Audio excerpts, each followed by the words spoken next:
Assalamualaikum warahmatullahi wabarakatuh. Alhamdulillahirabbil alamin wa bihi nasta'in ala umuri dunya waddin wassalatu wassalamu ala sayidina Muhammad wa ala alihi wa sahbihi wa man tabi'ahum bi ihsanin ila yaumiddin. Subhanaka la ilma lana illa ma 'allamtana innaka antal alimul hakim. Allahumma arhamna bil Qur'an waj'alhu lana imaman wa nuran wa hudan wa rahmah. Allahumma zakirna minhuma nusina wa 'allimna minhuma jahilna warzuqna tilawatahu ana al-laili wa atrafan nahar waj'alhu lana hujjatan ya rabbal alamin. Rabbi shrah li sadri wa yassir li amri wahlul 'uqdatam min lisani yafqahu qawli wa la haula wa la quwwata illa billahil aliyyil azim. Amma ba'd. Tuan-tuan, puan-puan, saudara-saudara, saudari-saudari, muslimin muslimat yang dirahmati Allah Subhanahu wa taala di mana sahaja tuan-tuan dan puan-puan berada. Pada pagi ini, pagi Khamis, kita menyambung tausiah ataupun tazkirah kita yang pagi ini kita secara langsung di satu tempat yang sangat menarik untuk tuan-tuan dan puan-puan menghilangkan stres anda. Dengan penat bekerja, datanglah ke sini di chapter 4 Riyad Restu. Chapter 4 maksudnya surah yang keempat, iaitu surah Al-Maidah. Di sini ada hidangan-hidangan yang sangat enak insya-Allah. Dan yang lebih enak lagi, bila kita sebut hidangan tu, dia ada dua hidangan sebenarnya, hidangan fizikal dan juga hidangan rohani ya. Hidangan fizikal kita itulah kita makan sarapan pagi ya. Cucur udang lah dengan lempengnya, dengan nasi lemaknya kan, itu hidangan fizikal. Dan hidangan rohaninya ialah tentu saudara-saudari sedia maklum, iaitu Maidatul Quran, hidangan Al-Quran yang merupakan makanan rohani kepada roh kita. Jadi roh kita kena bagi makan juga. Bukan sekadar fizikal saja, tapi roh kita juga kena diberikan makanan yang sebaik-baiknya, dan tidak lain dan tidak bukan tentulah daripada kalam Allah Subhanahu wa taala, kitab Allah Subhanahu wa taala, iaitu Al-Quran. Bila kita membaca kisah salafus saleh, kita akan diceritakan ataupun kita akan dedahkan pengalaman mereka dalam menjalani hidup. Dan yang paling indahnya ialah apabila mereka beribadah kepada Allah Subhanahu wa taala. Dan juga apabila mereka menghayati kalam Allah Subhanahu wa taala, membaca dan menghayati kalam Allah Subhanahu wa taala. Ini berbeza dengan kita. Kita seronok dengan hiburan-hiburan yang melekakan lara, sebut melekakan kita dengan pelbagai hidangan hiburan yang kita tak boleh perolehi dengan mudah di TV, di radio, di kita punya smartphone kita. Tapi berbeza dengan salafus saleh, mereka kehidupan mereka berbeza. Mereka lebih utamakan ibadah dan juga perkara-perkara yang baik ya. Kita lihat contoh bagaimana para sahabat apabila mereka bersolat, mereka melupai segala urusan-urusan duniawi, termasuk juga sakit-sakit mereka. Ada satu kisah Saidina Ali ketika mana dia terkena panah. Jadi di kakinya, para sahabat yang lain cuba untuk menarik panah itu. Bila nak tarik tu, Saidina Ali meraung kesakitan, sakit. Cuma dia kata, biar aku berwuduk dan aku solat 2 rakaat. Ketika aku sedang solat itu, maka kamu tariklah panah itu. Jadi apabila dia mengangkat takbir, ketika itulah para sahabat menarik panah itu, dan akhirnya panah itu dapat ditarik dan dia tak rasa sakit ketika itu. Dia maknanya ubat kebas tak ada pada ketika itu, tapi hilangnya sakit mereka itu dengan mengerjakan solat. Adakah Ustaz dengan begitu khusyuknya level solat para sahabat ni? Adakah disebab tu kita punya sahabat, 4 sahabat utama Nabi ni, 2 daripadanya dibunuh sebab tu solat? Adakah berkaitan disebabkan mereka terlalu khusyuk? Ya, kerana pada waktu itu bila mereka bersolat, waktu mereka dah tak orang kata apa, tumpuan mereka, fokus mereka pada solat itu. Sebab itu musuh-musuh Islam, mereka tahu di mana saat yang mereka boleh serang orang Islam, iaitu ketika mana umat Islam bersolat. Waktu itu semua orang solat berjemaah. Kalau mereka nak serang, mereka serang pada waktu itu. Tapi sebenarnya tak berlaku, tak boleh berlaku, ataupun tidak dapat, kerana tidak berjaya. Kerana apa? Kerana ketika itulah Allah Subhanahu Wa Taala lindungi ataupun pelihara orang yang sedang bersolat. Dia ada kaedah juga solat ketika perang, ada yang jaga, ada yang solat dan sebagainya. Jadi Islam itu adalah satu agama yang sangat indah. Aura Al-Quran, bila kita sebut Al-Quran itu mempunyai auranya yang tersendiri, ya. Sebab itu apabila para salafus saleh mereka membaca Al-Quran, kita dapat lihat perubahan secara mendadak berlaku pada diri mereka. Dan contoh yang paling tingginya ataupun yang terbaiknya ialah Rasulullah SAW sendiri, ya. Terlihat ada satu ayat yang menceritakan keadaan Nabi SAW sebelum diturunkan Al-Quran. A'udzubillahi minasyaitanirrajim. Wa kadzalika auhayna ilaika ruhan min amrina ma kunta tadri mal kitabu walal iman. Demikianlah kami mewahyukan kepada engkau wahai Muhammad ruhan, satu roh. Al-Quran juga disebut antara salah satu daripada nama Al-Quran dia roh. Maknanya kalau roh kita ada yang kita tak tahu macam mana keadaan roh kita. Jadi untuk makanan roh itu ialah roh juga, iaitu Al-Quran. Daripada urusan kami, ya. Ma kunta tadri mal kitabu. Pada sebelum itu engkau tidaklah mengetahui apa itu kitab. Walal iman, dan juga apa itu iman. Jadi apabila turunkan Al-Quran, maka Rasulullah SAW mendapat ilmu berkenaan dengan umat-umat yang terdahulu, dan juga perkara-perkara yang penting sebagai panduan hidup, dan juga yang paling pentingnya ialah iman, keimanan. Jadi bila turunnya Al-Quran, maka berlakulah perubahan yang sangat besar pada peribadi Nabi SAW, iaitu baginda memperoleh satu ilmu, dan juga baginda mempunyai kekuatan. Satu kekuatan disebut sebagai kekuatan iman. Kekuatan itulah yang tidak ada tandingannya berbanding dengan kekuatan-kekuatan lain, ya. Bila orang tu ada iman, maka orang tu dia jadi kuat, dia tidak goyah dengan segala bentuk ujian-ujian. Kalau kita tengok kehidupan Nabi memang sentiasa dihujani dengan ujian-ujian perjuangan, ketika baginda berdakwah itu macam-macam. Iman ini kalau kita nak umpamakan sebatang pokok, dia adalah akar tunjangnya. Jadi bila kita tengok pokok tu pokok yang besar dan dia kuat dan dia tidak goyah dengan angin, dengan ribut. Kenapa? Kerana akar tunjangnya itu menjunam ke dalam bumi dan mencengkam dan yang menguatkan pokok itu. Jadi begitulah, apabila iman itu masuk ke dalam dada Nabi SAW, maka Rasulullah menjadi seorang yang kuat, manusia yang kuat menghadapi ujian, manusia yang sabar, manusia yang mempunyai optimis terhadap masa depan, terhadap pertolongan Allah Subhanahu Wa Taala disebabkan dengan Al-Quran itu. Bahkan kalau kita lihat kepada sejarah para Nabi terdahulu pun, selain pada Al-Quran, Allah juga menurunkan kitab-kitab, Taurat, Zabur, Injil, dan juga banyak lagi kitab yang tidak disebut dalam Al-Quran. Jadi para Nabi itu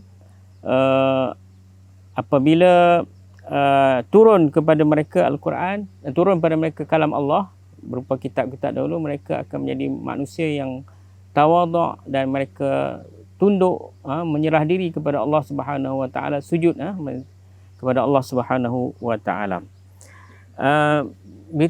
kemudian bila kita tengok juga bagaimana perubahan yang berlaku pada Nabi sallallahu alaihi wasallam ketika mana berlaku pada Ramadan yang terakhir, baginda bertadarus dengan malaikat Jibril. Malaikat Jibril. Jadi ketika itu disebut bahawa kana ajwadan nas, maka Nabi sallallahu alaihi wasallam menjadi manusia yang paling pemurah, yang paling budiman, dengan dia, maknanya dia paling dermawan. Ajwadun nas maksudnya yang dermawan. Dia menjadi seorang yang pemurah, dia mengagihkan sedekah, mengagihkan harta baginda.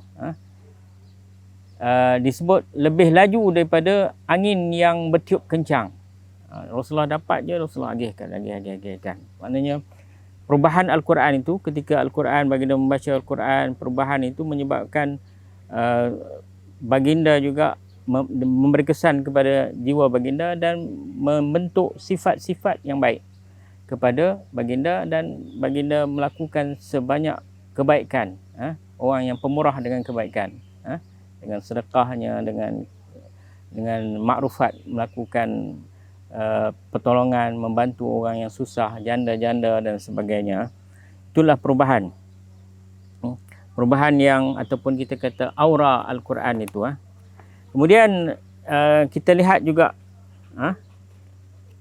bagaimana Al-Quran itu selain daripada dia membentuk peribadi yang hebat,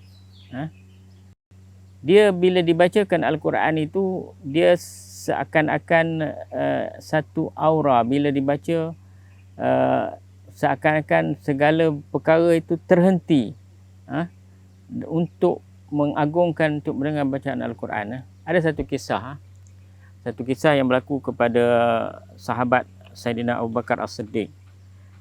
Abu Bakar As-Siddiq ini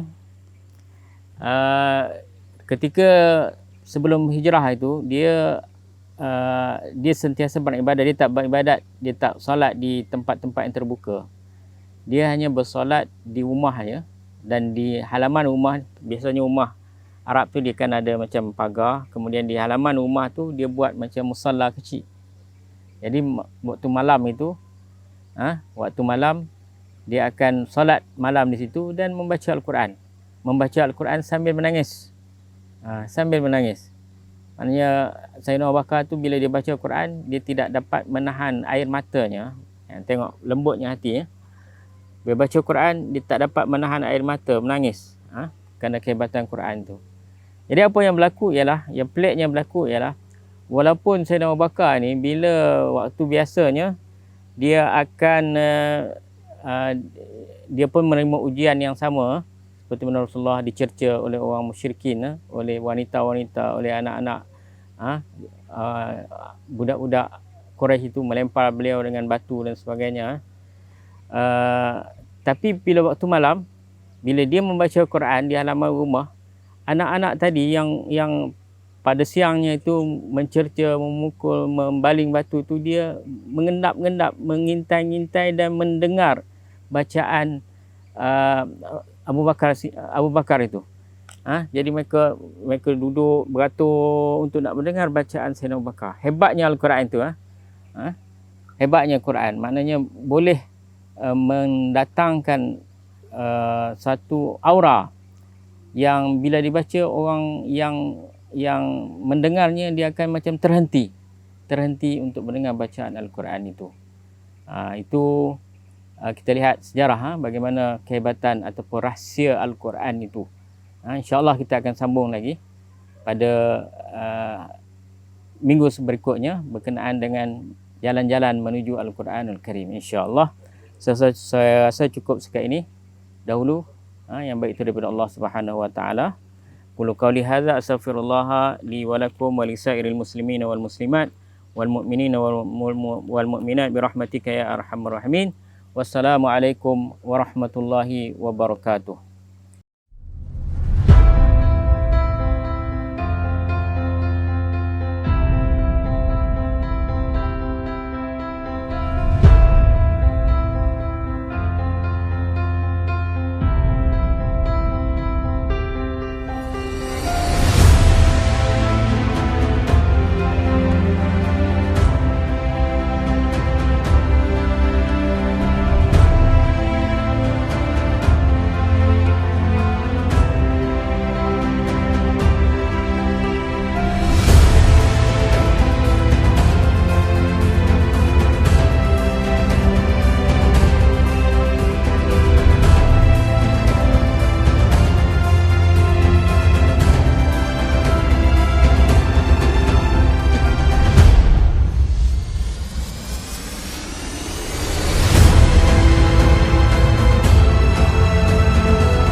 Assalamualaikum warahmatullahi wabarakatuh.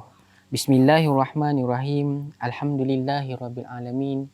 Wassalatu wassalamu ala asyrafil anbiya'i wal mursalin wa ala alihi wa sahbihi ajma'in. Qala rabbi shrah li sadri wa yassir li amri wahlul 'uqdatam min lisani yafqahu qawli. Rabbi zidni ilma warzuqni fahma.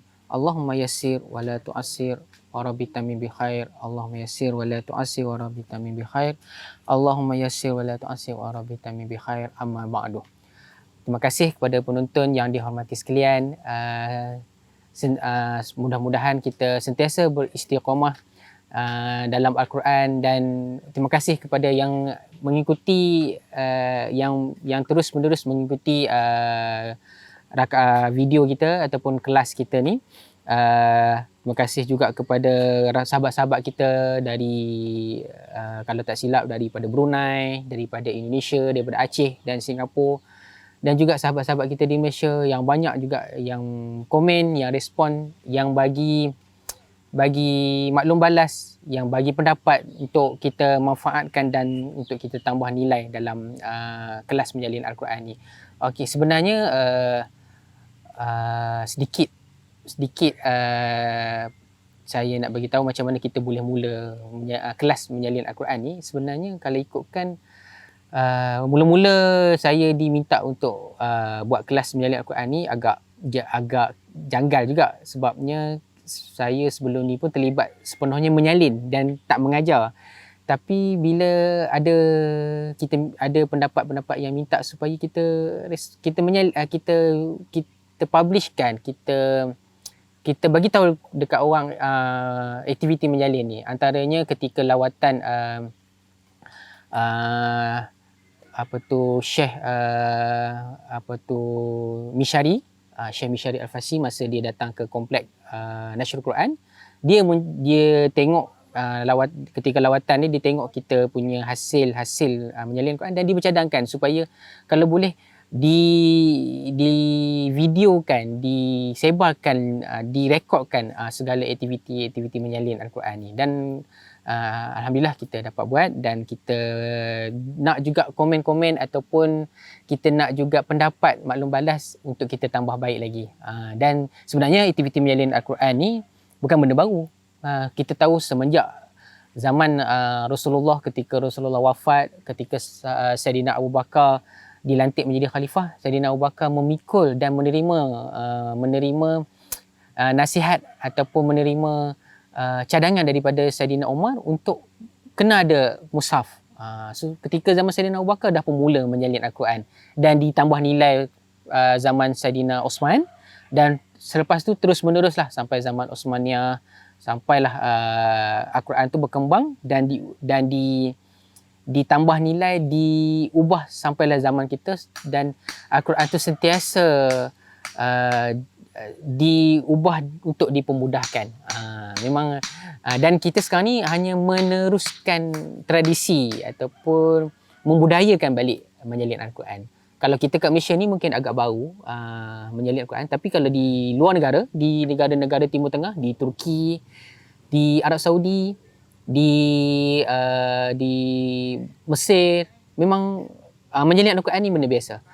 Kalau di kalau di Dubai, setiap tahun bulan puasa memang dia menyalin satu Al-Quran bulan puasa. Jadi dia kumpulkan beberapa orang penulis, dia sebulan dia menyalin, dan setiap kali bulan puasa, bulan Ramadan, siap satu Al-Quran, insya-Allah. So mudah-mudahan kita pun nak masuk Ramadan tak lama lagi, hanya lagi kurang sebulan saja lagi nak sambut Ramadan. Mungkin kita boleh jadikan menyalin Al-Quran ni aktiviti yang kita akan buat pada bulan Ramadan. Di samping kita khatam, di samping kita tadarus, kita juga boleh menyalin Al-Quran ataupun aktiviti sedikit demi sedikit. Okey.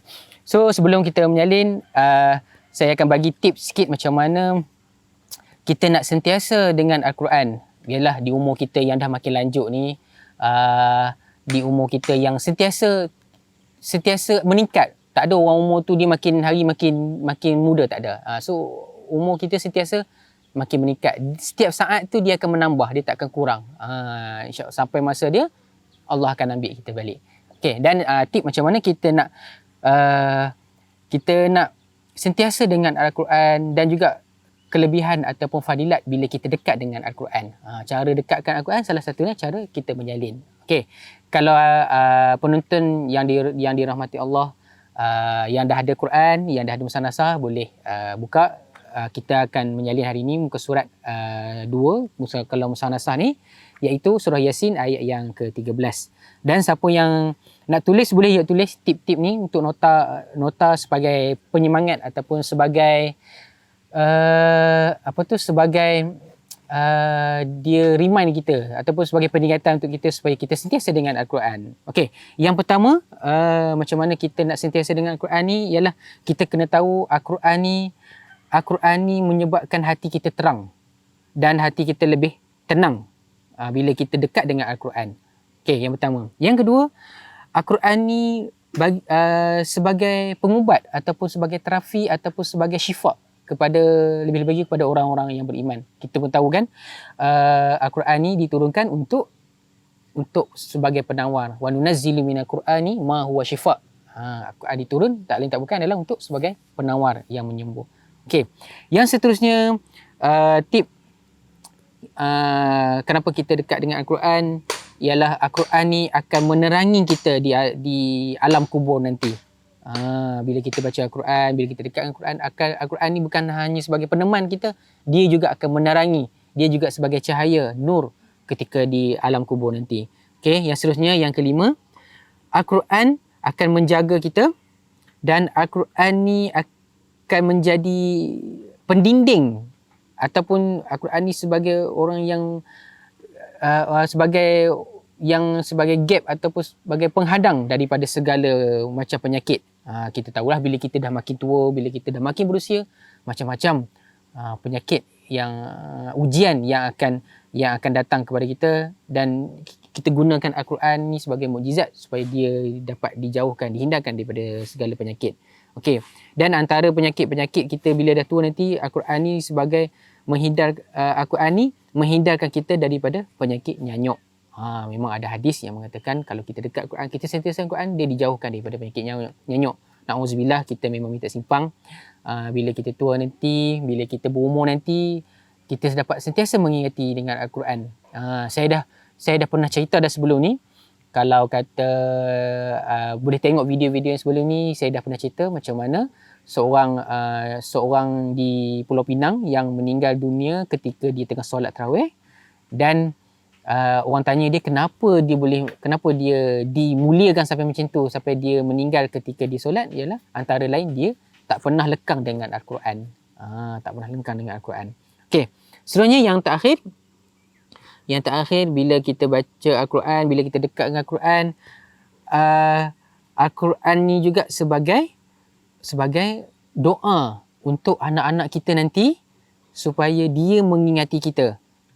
Dia mengingati kita. Pendek kata, anak-anak kita yang menghafal Al-Quran nanti dapat menyelamatkan kita. Anak-anak kita yang menghafal Al-Quran nanti dapat menjadi penawar, dapat menjadi dapat berdoa untuk kita supaya supaya kita dijauhkan daripada siksaan api neraka dan kita mendapat Jannatul Firdaus. Okey, insya-Allah. Itu sikit sebanyak. Siapa yang dah salin boleh salin. Itu antara sikit sebanyak lain ataupun sebagai orang cakap sebagai penyemangat untuk kita terus dengan Al-Quran. Dia yang sebenarnya kita semua tahu macam-macam kelebihan bila kita dekat dengan Al-Quran ni, dan kita ambil salah satu usaha yang kita buat dekat sini, kita nak menyalin Al-Quran ni adalah salah satu kita nak meneruskan ataupun kita nak membudayakan balik menyalin. Kita semua tahu di zaman teknologi, di zaman digital ni, orang dah kurang menyalin, salin nota, orang dah kurang menulis. So kita boleh jadikan sebagai salah satu alternatif untuk kita menyalin. Sebab orang sekarang ni kalau kita pergi dengar kuliah ke, kita dengar ceramah pun, kita dah tak salin. Kita rakam je pakai iPhone. Jadi benda-benda tu ada kesan-kesan dia, dan kita nak memudayakan balik. Bila antara kelebihan bila kita membudayakan balik, kita menyalin adalah dia menguatkan lagi ingatan kita.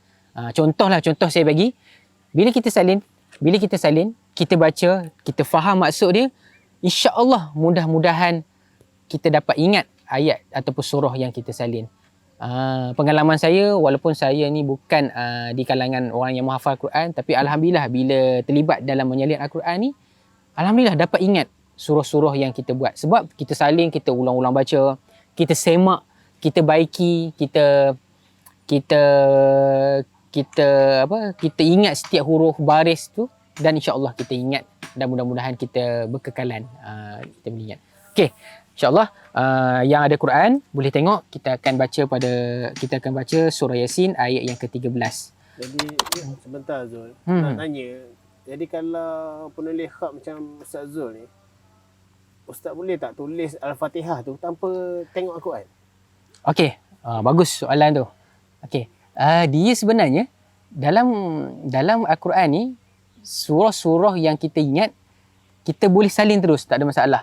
Cumanya biasanya kita ada rujukan juga, sebab Al-Quran ni kita ada huruf yang dibaca dan kita tak tahu dia alif ke waw ke.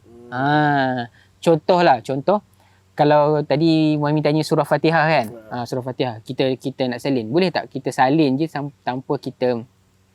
tanpa kita rojok? Okey, boleh. Dan sebenarnya bila kita salin, lepas tu kita ingat, sebenarnya yang kita ingat dan kita hafal selepas yang kita salin tu lebih kuat daripada kita hafal masa kita baca.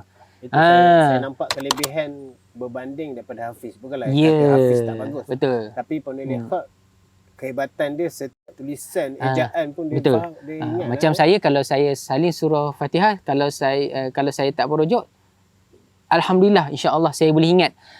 Alhamdulillahi Rabbil Alamin. Okey, ada berapa huruf, ada berapa baris fathah dekat ayat ni, ada berapa huruf alif dekat sini. Itu kekuatan dia. Apa alif mad. Al-Alamin ada alif ke tak? Al-Alamin ya ada baris ke tak? Itu benda-benda yang kita lebih ingat, lebih mendalam daripada kita hanya hafal macam tu saja. Itu kelebihan. Dan memang dah sekarang ni Muhammad, dah banyak dah sekolah-sekolah, pusat-pusat tahfiz yang menggunakan konsep menghafal Al-Quran melalui menyalin Al-Quran. Menyalin Al-Quran. Biasa ada sekolah-sekolah yang dia dah siapkan macam ni, macam Quran Nasah kita ni kan. Dia dah siapkan dah corak apa semua. So pelajar-pelajar dia akan salin, dia akan hafal, dan guru akan menyemak. Bila guru dah semak, guru akan sign, tanda tangan, dan baru dia boleh masuk muka surat yang selepas dia. Betul dia. Benda tu pun boleh mengelakkan daripada kita hafal semata-mata tanpa Betul. faham. Dia sebenarnya bila kita menghafal daripada kita menghafal melalui teknik kita menyalin ni, sebenarnya hafazan tu lebih kuat. Lebih kuat, lebih lama. Lebih lama. Sebab macam saya sendiri pun, bila saya baca surah Fatihah, alhamdulillah saya boleh tahu dekat mana ada tanda mat, dekat mana, bukan hanya kita tahu dia baca panjang saja, kita boleh tahu dia punya bentuk huruf dia. Itu kelebihan bila kita menyalin. Dan sebenarnya kalau dekat luar negara, saya restu pernah pergi melawat sekolah tahfiz di Nigeria. Memang dia orang dekat sana, dia orang menghafal Quran melalui dia orang salin. Yalah, dia orang susah nak dapatkan Quran, tak mampu nak beli Quran, so dia salin, dia hafal. Dan dia hafal, dia padam, dan dia akan salin ke surat yang seterusnya. Jadi hafalan penulis khat ni, dia menggunakan semua deria lah. Betul. Sentuhan, Betul. suara, mata, penglihatan. Betul. Sebab dia tengok. Dia selain menggunakan semua deria, kalau tak silap, pelajar-pelajar tahfiz kita sekarang ni bersiaran di Kuang, ada semak tahfiz. Pelajar-pelajar tahfiz kita pun kat sini ramai. Kalau tak silap, pelajar-pelajar tahfiz kita pun, dia orang hafal Quran pun melalui perkataan-perkataan yang dia ingat. Contoh, katalah dia menggunakan Al-Quran Mufid ni, dia salin Quran. Okay. So, apa yang dia ingat? Point mula ayat apa, akhir ayat apa. Kalau tiba-tiba dia baca Al-Quran lain, katalah dia hafal Quran, dia guna Quran Majid, Quran lama kan, yang dia punya kepala ayat dengan akhir ayat dah diubah huruf lain, perkataan lain, dia dah tak boleh dah.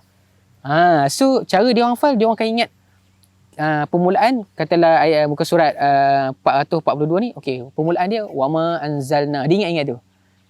So bila akhir yasbahun, dia akan ingat tu. Sebab macam saya sendiri pun, bila saya hafal ayat-ayat dalam Al-Quran ni, kalau saya salin, alhamdulillah, bila baca sampai dekat perkataan-perkataan tu, saya boleh ingat perkataan yang saya buat tu, bentuk yang saya buat tu macam mana. Alhamdulillah dia boleh ingat macam tu. Macam sekarang ni pun kita tengah salin Al-Quran baru. Saya mulakan dengan surah Al-Mulk. Bila saya baca surah Al-Mulk tu, saya boleh ingat waktu saya salin tu perkataan Al-Mulk, surah Al-Mulk, tabarakallazi biyadihil mulk tu, saya boleh ingat huruf-huruf yang saya salin tu. Kaf dia tarik panjang ke tak. So tu menguatkan lagi. Bagus soalan ni. So kelebihan di samping tip-tip yang kita bagi tadi, secara tak langsung kita boleh menghafal melalui apa yang kita salin. Okey, boleh terus Min? Okey, insya-Allah. Okey, boleh tengok Quran Mufid ayat yang ke-12. Ayat yang ke-12 ni mengisahkan tentang kisah penduduk di sebuah kota yang seharusnya kita jadikan pengajaran, iaitu penduduk Mekah. Okey, auzubillahi minasyaitonirrajim. Bismillahirrahmanirrahim. Wadrib lahum masalan ashabal qaryati iz ja'ahal mursalun. Maksud dia, dan buatlah suatu perumpamaan kepada mereka mengenai kisah-kisah penduduk di sebuah bandar, bandar Antakiyah, iaitu mereka yang didatangi rasul-rasul kami. Ini kisah di penduduk kampung di Mekah lah. Okey, ayat ni untuk permulaan kisah yang baru. Macam ayat yang lepas, kita baca surah Yasin ayat 11, macam ayat lepas, kisah dia tentang peringatan kepada mereka yang takut kepada Allah Subhanahu Wa Taala. So ayat yang ke-12 ni tajuk baru, tajuk kisah sebuah penduduk. Memang untung. Memang saya bila kita salin, bila kita baca terjemahan dan kita baca Quran Mufid ni, kita boleh tahu ayat-ayat yang kita baca tu kisah dia tentang apa. Memang kalau orang muda cakap memang nice lah. Memang nice Quran ni. Kita boleh menghayati kisah. Macam kita cerita dekat anak kita lah. Walaupun kita cerita tentang sang kancil, tapi kita tak tahu kisah sang kancil tu, kita tak feel. So katalah sang kancil dengan kura-kura katalah. So kita kena tahu dulu di sebalik kisah sang kancil tu. Dan untuk kita nak cerita dekat anak kita tu, untuk apa objektif kita nak cerita tu. Kalau kita tahu penceritaan tu, lebih kita faham, lebih kita menghayati dia. So macam tu juga bila kita baca Quran Mufid ni, kita baca kisah dia, kita faham, dan kita tulis tu kita seronok. Macam ni lah orang cakap apa, Quran ni sebagai seolah-olah macam surat cinta lah daripada Allah kepada kita. Seolah-olah macam kita cerita, kita terima surat tu ada tulis kat atas dia, surat apa? Seri Paduka Baginda. Mesti kita berdebar, surat Seri Paduka ni surat apa ni? Padahal surat Brim kan. Surat Brim kan ada. Brim dulu kan surat dia ada apa? Seri Paduka Baginda kan. Padahal surat Brim kan. Tapi kita berdebar surat apa ni. Macam tu juga Quran. So kita berdebar dan kita baca tu kita penuh penghayatan. Okey. So kita ayat dia tadi tentang kisah sebuah penduduk di sebuah kota lah. So ayat yang ke-13 yang kita boleh baca ni sampai ayat 27. Ni satu kisah, satu sirah. So kalau kita nak ni Muhammad, kalau kita nak baca ketika kita jadi imam pun, kita boleh baca ikut tajuk-tajuk ni, maudhu' ni. So seronok kita baca. Contohnya kalau kita jadi imam, malam ni kan solat dengan keluarga, sebab PKP ni kita tak boleh bawa family pergi masjid bersurau semua, kita terpaksa solat kat rumah, kita buat solat kat rumah, kita boleh baca ikut kisah satu, ikut pecahan kisah ni. So dalam Al-Quran Mufid ni memang cantik dia punya kisah dia. Katalah kita baca ayat yang ke-13 sampai ayat yang ke-27, satu kisah. Okey, kalau kita nak baca ayat lain, kita tengok ayat ni kisah tentang apa. Contohnya ayat yang ke-30 surah Yasin ni sampai 32, kisah penyesalan terhadap orang-orang yang tidak beriman. So faham. Seolah-olah macam kita cakap, kita bercerita dalam bahasa Melayu dan kita faham. Macam itulah. Sebab tu kalau kita tengok syekh-syekh ataupun syekh Misyari bila dia baca kan, bila dia imam tu sampai dia sebab kan, dia sebab, dia menangis. Sebab dia menghayati kisah apa yang dia baca tu. Kita kalau dengar imam baca sedap nangis, kita pun nangis juga, sedih. Bukan sedih sebab kita faham kisah tu, kita sedih sebab kita tengok imam nangis padahal imam tu dia menangis. Surah apa yang Misyari baca, bila dia baca tu dia tak boleh nak teruskan bacaan kisah tu. Memang diviralkan surah yang dia baca tu, dia tak boleh nak teruskan. Bila nak teruskan dia menangis. Bila nak teruskan dia nak nangis. Itu benda-benda yang menarik bila kita faham tentang isi batin Quran. Okey. So saya nak saya nak menulis, yang ada Quran Mufid boleh tengok, boleh sediakan pen, boleh menulis.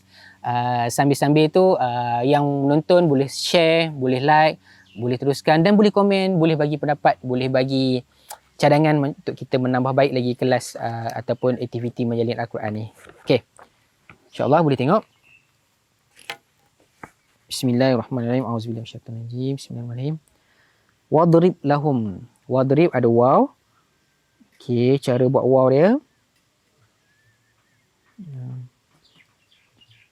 Okey. Ada juga yang komen yang tanya kenapa saya pakai apa? Pen buluh ni, saya pakai resam ni. Saya tak pakai pen. Sebenarnya alat tulis apa-apa pun boleh. Anda di penonton-penonton semua yang dirahmati Allah, nak pakai apa alat tulis pun boleh, pen ke pensel ke. Cuma saya pakai resam ni sebab resam ni satu, dia punya tulisan tu lebih sharp. Kalau Muhammad boleh zoom nampak bila saya buat wow tu, kepala wow ni tengok dia ada macam ruang dekat bawah ni. Lepas tu nipis sebar dia. Dia khas, tulisan tu lebih cantik. Dan untuk pengetahuan penonton semua, Al-Quran yang kita keluarkan di Yayasan Restu semua menggunakan alat tulis ni, pokok paku resam ni. So Yayasan Restu dah pun keluarkan lebih 10 manuskrip salinan tangan, semuanya menggunakan pokok paku resam ni. Dia lebih cantik, lebih unik. Nak dapatkan dia pun boleh dapatkan. Di Yayasan Restu kita ada sediakan. Okey, alif, do, ni huruf do. Okey, seterusnya huruf ro.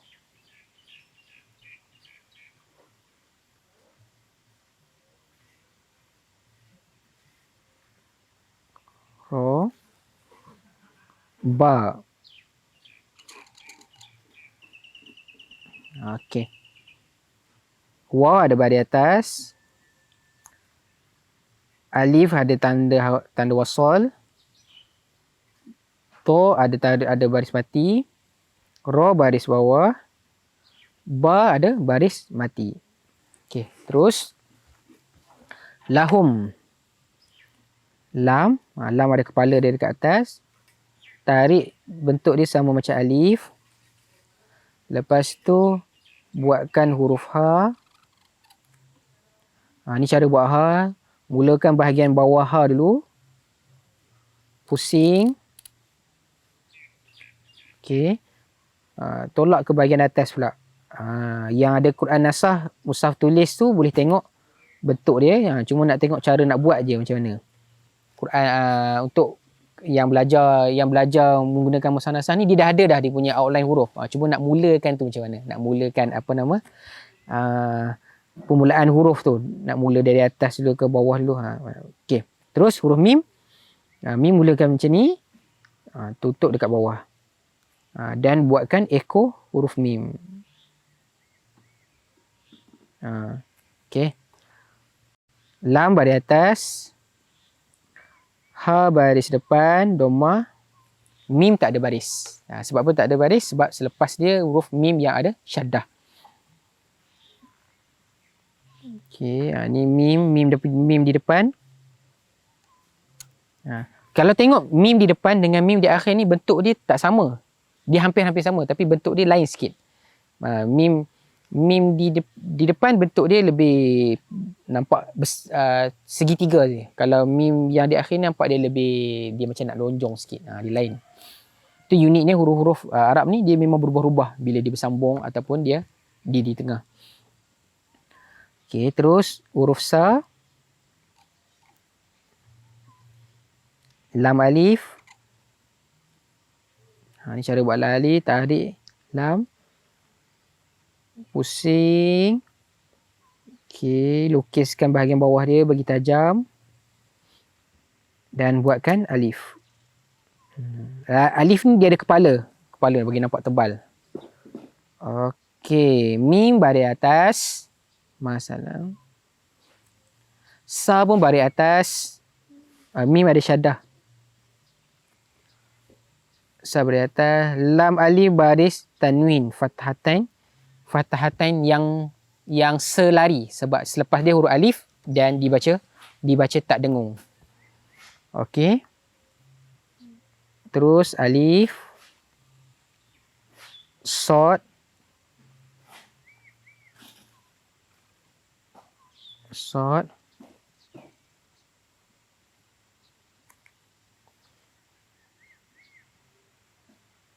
ha, dan huruf ba.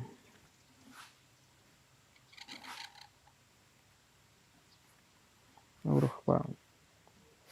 Okey. Alif ada hamzah wasal pula, hamzah qata'. Ada baris atas. Sod baris mati. Ha baris atas dan ada tanda mat 2 harakat. Dibaca ashaba. Ha dibaca panjang 2 harakat. Okey. Terus ashabal qaryati. Okey. Al-qaryati. Alif, lam,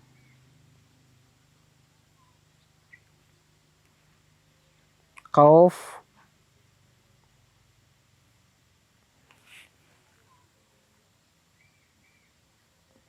ra,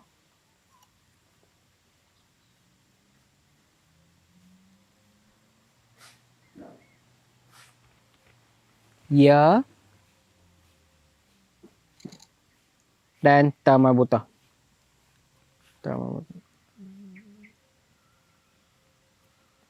Okey. Okey, baris dia alif, hamzah, wasal. Al-qarya, al baris mati. Qauf baris atas, ra baris mati.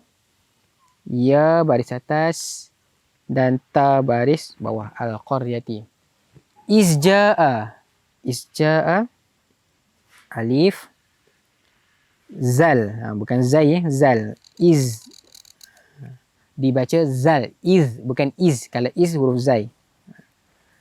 Alif, hamzah qata' baris bawah, zal baris mati. Ja'aha, jim. Ni cara buat huruf jim dengan alif. Huruf jim ni kalau dia di depan, dia ada 3 bentuk huruf jim. Jim dengan alif bentuk dia lain. Jim dengan ba bentuk dia lain. Jim dengan ha bentuk dia lain. Okey, nak tahu bentuk-bentuk dia, kita di S1 juga ada buku khat nasah. Yang mana buku ni boleh kita jadikan rujukan untuk kita faham bentuk-bentuk hurufnya. Okey. Hamzah. Hamzah diletak selepas alif sebab alif tu untuk dibaca panjang. Dan huruf ha,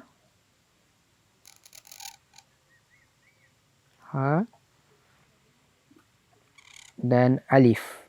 Alif. So izja, alif ni dibaca panjang 6 harakat. 6 harakat. Hamzah baris atas, ha baris atas dan alif tak ada baris. Okey, perkataan terakhir. Al-mursalun.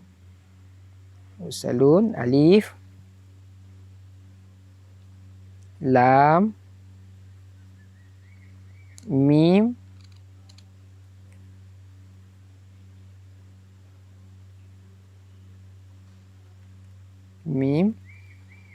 ra, sin,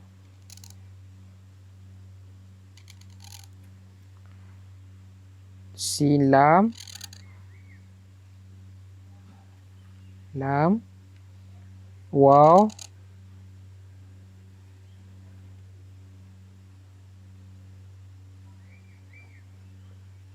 dan huruf nun.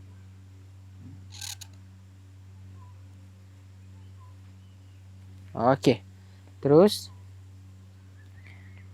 alif ada hamzah wasal, lam baris mati, mim baris depan, mim, ra baris mati, sin baris atas, lam baris depan, waw tak ada baris, waw dibaca panjang 2 harakat dan nun baris atas. Okey.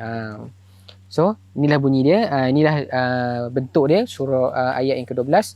Wadrib lahum masalan ashabal qaryati izja'ahal mursalun.